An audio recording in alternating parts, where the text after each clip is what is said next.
প্রবল ঘূর্ণিঝড় বৃষ্টিপাতে যদি মানুষের জীবনের ক্ষতির সম্ভাবনা থাকে কিংবা ফসলাদি নষ্ট হয়ে যায় বা চলাচলের রাস্তাঘাট পানিতে তলিয়ে যায়, তবে সে অবস্থায় প্রিয় নবী সাল্লাল্লাহু আলাইহি ওয়াসাল্লাম দোয়া পড়তেন, আল্লাহুম্মা হাওয়া আলাইনা ওয়া আলাইনা। হে আল্লাহ, আমাদের থেকে ঘূর্ণিঝড় বৃষ্টি ফিরিয়ে নাও, আমাদের উপর দিও না। বিশ্বের সব ধরনের বিপদ আপদ থেকে কেবলমাত্র আল্লাহ তাআলাই পারেন বিশ্ব মানবজাতিকে রক্ষা করতে। এই জন্য পৃথিবীর মানুষের উচিত আল্লাহ তাআলার প্রকৃত বান্দায় পরিণত হওয়া, আল্লাহর আদেশ নিষেধ মেনে জীবন পরিচালনা করা। হাদিস শরীফে আছে, যখন কোথাও ভূমিকম্প সংঘটিত হয় অথবা সূর্যগ্রহণ হয়, ঝোড়ো বাতাস বা বন্যা হয়, তখন সবার উচিত মহান আল্লাহর কাছে তওবা করা, তার কাছে নিরাপত্তার জন্য দোয়া করা, মহান আল্লাহর স্মরণ করা এবং ক্ষমা প্রার্থনা করা।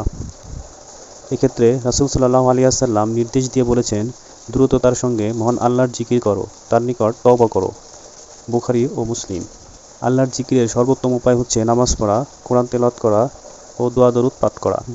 হাদিস শরীফে বর্ণিত আছে, প্রচণ্ড ঝড়ো হাওয়া বইলে রাসূল সাল্লাল্লাহু আলাইহি ওয়াসাল্লাম মসজিদে যেতেন এবং নামাজে মশগুল হতেন। মিসকাত।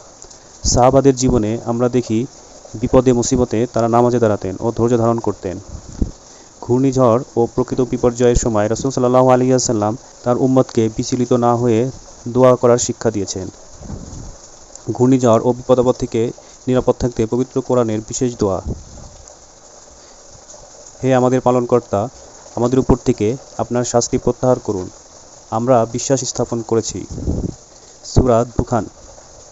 এছাড়া হাদিসের বিভিন্ন বর্ণনায় এসেছে, বৃষ্টির সময় দোয়া কবুল হয়। এই জন্য মুমিন মুসলমানদের উচিত নিজেদের সব চাওয়াগুলো পূরণে আল্লাহর কাছে বেশি বেশি দোয়া করা।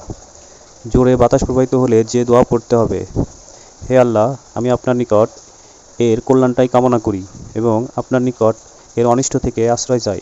আবু দাউদ, ইবনে মাজাহ।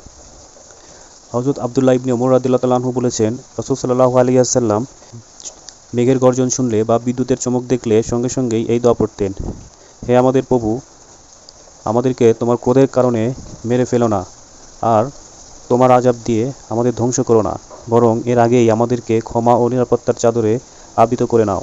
তিরমিজি।